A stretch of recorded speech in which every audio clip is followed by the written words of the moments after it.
ये जो एयरक्राफ्ट है ये 10 साल वाली है, 10 साल पुरानी एयरक्राफ्ट है ये, है ना। तो ये 10 साल की पुरानी 7878 एयरक्राफ्ट है और ये एयरक्राफ्ट वैसे 15 साल तक एयरक्राफ्ट चलते हैं।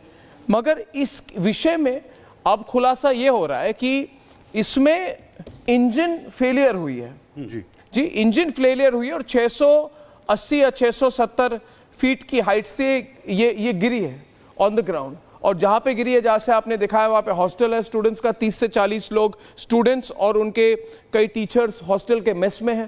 पूरा पेरिफेरी एरिया जो है पूरा जल चुका है और हमने कई तस्वीरें दिखाई भी नहीं है। ये बहुत ही डिस्टर्बिंग विजुअल्स है। अब ये सवाल है कि इस प्लेन को लेकर जो ये 7878 एयरक्राफ्ट सीरीज है, इस पे सवाल उठाया गया अमेरिका में भी।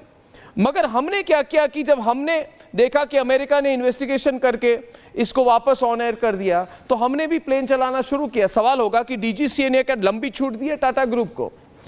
हर बार कई बार इश्यूज उठे हैं, ग्लिचेस इन प्लेन्स, पुअर मेंटेनेंस, कितने आपने स्टोरीज करवाए, कितने बार प्रॉब्लम्स हुए एयर इंडिया के। हर बार ये कहा जाता है ठीक है मैनेज हो गया, ठीक है हो गया, इन्वेस्टिगेशन होगा। अब एक चिट्ठी भी सामने आई है, श्रवण सेन इसको अंग्रेजी में इस समय ब्रेक कर रहे हैं, उसके बारे में मैं थोड़ा शेयर करना चाहता हूं आपके साथ कि ये जो है ये शो कॉज नोटिस गई है और इसकी कॉपी मेरे पास है।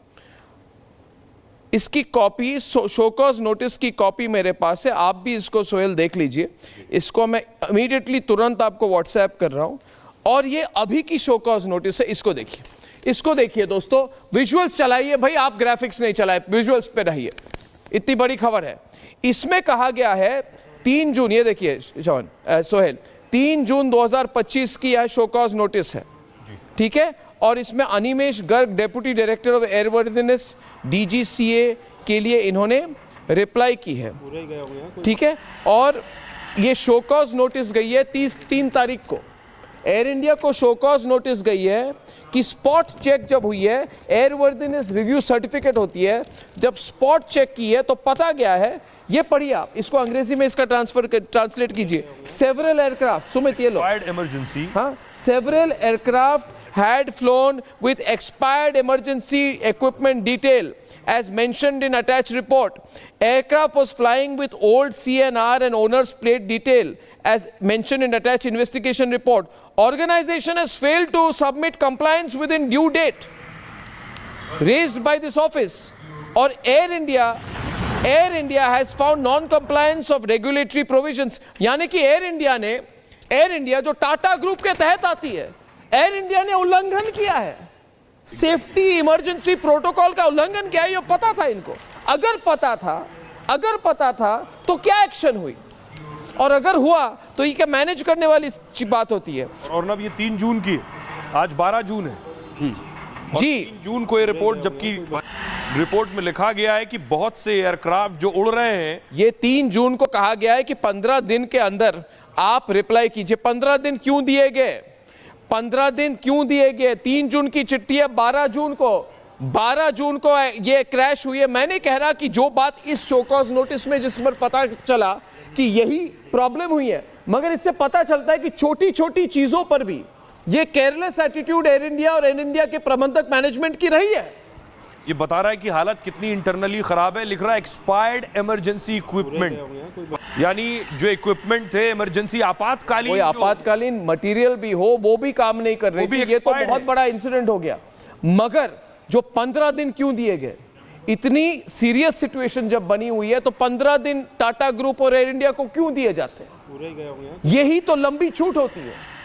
ये एयरलाइंस को लंबी छूट क्यों दी गई है डीजीसीए के तहत से? और टेक्निकल ग्लिच कितने हुए हैं? मेरे पास और एक लिस्ट है, कितने टेक्निकल प्रॉब्लम्स हुए हैं जब से टाटा समूह ने ये एयर इंडिया को टेक ओवर किया है। इंजन ग्लिच हुई है मुंबई लंदन के प्लेन में, मिड एयर प्लेन की टेक्निकल फॉल्ट हो गई थी लेफ्ट इंजन में। यही सब चीजें अब सामने आ रही है। इनके हाइड्रोलिक फेलियर मिड एयर 11 अक्टूबर 2024 को, हाइड्रोलिक फेलियर मिड एयर 11 अक्टूबर 2024 को तिरुचिरापल्ली से शारजाह जाने वाली प्लेन में यह हाइड्रोलिक सिस्टम ही टेक ऑफ करने के बाद ये फेल कर जाती है और 2.5 घंटे तक ये प्लेन सर्कल करती है, उसके बाद त्रिची वापस लौटती है। देखिए ये सब चीज़ें जो है इनको छुपाया नहीं जा सकता, कोई ऐसी कोशिश नहीं हो सकती। ठीक है, हम ऑन द ग्राउंड रिपोर्टिंग कर रहे हैं, मगर क्या ये अवॉइडेबल थी, ये सवाल आज पूछता है Bharat. Sohail, over to you, material आपके पास है, आप इसको देखें, आप इसको पढ़ें और इस पर और खुलासा करें रिपब्लिक भारत पर, प्लीज। बड़ी बात अर्नब गोस्वामी बता रहे हैं। ये रिपोर्ट ये कह रही है, हम इस प्लेन का जिक्र नहीं कर रहे, लेकिन ये रिपोर्ट ये कह रही है कि पहले से जानकारी थी विभाग को, पहले से जानकारी थी मैनेजमेंट को, पहले से जानकारी थी कि किस स्थिति में, किस हालत में। कह रहा कि इसी इंजन प्रॉब्लम, उनको प्रॉब्लम था, उनको पता था कि कोई में छोटे छोटे अलग अलग इंसिडेंट्स हो रहे हैं। एयर इंडिया के मैनेजमेंट को कोई इमरजेंसी रिस्पांस करना चाहिए था। बेशक ये इसमें 15 दिन देने वाली बात क्यों होती है? 15 दिन क्यों? 15 दिन कितनी क्रिटिकल सिचुएशन इमर्ज कर सकते हैं? Sohail, over to. ये एक्चुअली जो अर्नब गोस्वामी ने खुलासा किया है, ये हिला देने वाला है। अगर आप सोचिए, जो रिपोर्ट अर्नब गोस्वामी ने बताई है, ये बेशक इस प्लेन के लिए नहीं है, ये इस प्लेन के बारे में जानकारी, और ज्यादा जानकारी जांच के बाद सामने आएगी। इसमें क्या दिक्कत थी, क्या तकनीकी खामी थी, क्या वजह रही इसके क्रैश होने की। लेकिन ये रिपोर्ट ये जरूर बता रही है सुमित कि पहले ही जानकारी दी गई थी। ये रिपोर्ट ये बता रही है कि दिक्कतें इंटरनली बहुत सी हैं प्लेन में। ये दिक्कतें ये बता रही हैं कि हवाई जहाज जो उड़ रहे हैं, बहुत से ऐसे हैं जिस पर ये रिपोर्ट आई है, उसमें इमरजेंसी इक्विपमेंट, समझिए आपातकालीन स्थिति के लिए जो इक्विपमेंट्स लगाए जाते हैं, उपकरण लगाए जाते हैं, वो एक्सपायर हो गए। उनमें क्या उनको ठीक किया गया? क्या ये जो प्लेन क्रैश हुआ इसका कोई इससे ताल्लुक है? ये सब जांच का विषय है। और अगर ये रिपोर्ट पहले दी गई थी और इस पर कोई एक्शन नहीं हुआ, तो सुमित, ये इतने लोगों की जान गई है, ये अपने आप में बता रहा है कि लापरवाही बरती गई।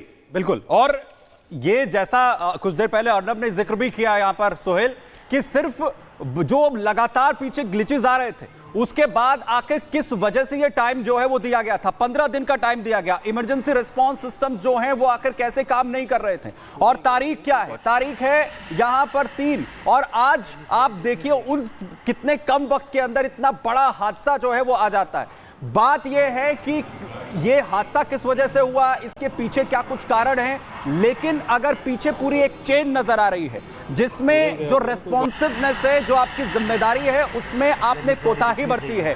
जो प्रोटोकॉल्स आपको फॉलो करने हैं, अगर वो फॉलो नहीं किए गए हैं, तो ये बताता है कि इसमें कहीं ना कहीं जिम्मेदारी आपकी भी है। और ये जो तमाम चीजों को मैनेज करने की कोशिश हुई है सोहेल, इसके पीछे आखिर क्या कुछ वजह है? क्या उन पर अगर वक्त रहते जो सख्ती है वो यहां पर बरती जाती, तो सिचुएशंस को क्या मैनेज यहां पर किया जा सकता था? लेकिन सिर्फ 9 मिनट के अंदर, जैसा हम बार बार कह रहे हैं कि 9 घंटे की फ्लाइट है, पूरा फ्यूल अप होकर जो है उसने टेक ऑफ किया है, और मात्र वो 9 मिनट के अंदर जमीन पर आकर गिर जाती है और उसमें कई लोगों की जान चली जाती है। तो एक बड़ा क्वेश्चन मार्क लगेगा उन तमाम प्रोटोकॉल्स को लेकर भी, और जिसका यहां पर ये शोकोज नोटिस जो हम आपको दिखा रहे हैं, जो बता रहे हैं, और उस पर भी लगातार जो है वो सवाल उठेंगे कि आखिर क्यों ये सिचुएशंस थी, क्यों जो है उन प्रोटोकॉल्स के अंदर क्या लापरवाही बरती गई, और ये जो वक्त दिया गया था ये क्या कुछ वजह से। जरा सुनिए। रिया एयर कार्गो एक्सप्रेस, यहाँ पे जो ऑफिस से बाहर निकला तो मैंने देखा कि आवाज़, जोर से आवाज़ आया विंग्स का, फिर पूरा धुआं भर गया, लोग यहाँ से भगदड़ मची। उसके बाद आके ये देख रहे थे ये हादसा की स्थिति। अच्छा, तो आप यहाँ पर पहले आए तो आपने क्या देखा? आए पे आने के बाद देखा कि पूरा मलबा बिखरा हुआ, आग लगी है, पूरा धुआं गुबारा है, कुछ भी दिखाई नहीं दे रहा, समझ में नहीं आ पा रहा था क्या है। हाँ, उसके बाद पता चला कि ये विंग्स गिरा हुआ है, फ्लाइट वो किया, और फिर प्रशासन ने चारों तरफ से घेर लिया। जब से आए कितने बजे हुआ तकरीबन ये हादसा, कुछ समय लगभग 45 मिनट पहले हादसा हुआ है। जो पार्किंग है वो पता नहीं कितने कैजुअलिटी वो नहीं बता सकते। वो पूरा बिल्डिंग है जो डॉक्टर रहते हैं उस बिल्डिंग में, रेजिडेंशियल बिल्डिंग है, उसमें डॉक्टर रहते हैं। जो सिविल नहीं वो सरकारी बना के, हाँ रेजिडेंशियल बिल्डिंग है जो सरकारी बना रखा है। अंदर रहते हैं लोग, वो दोनों बिल्डिंग में लोग रहते हैं। वो 100% हुई होगी, उसके बाद पता चलेगा। शुक्रिया, थैंक यू।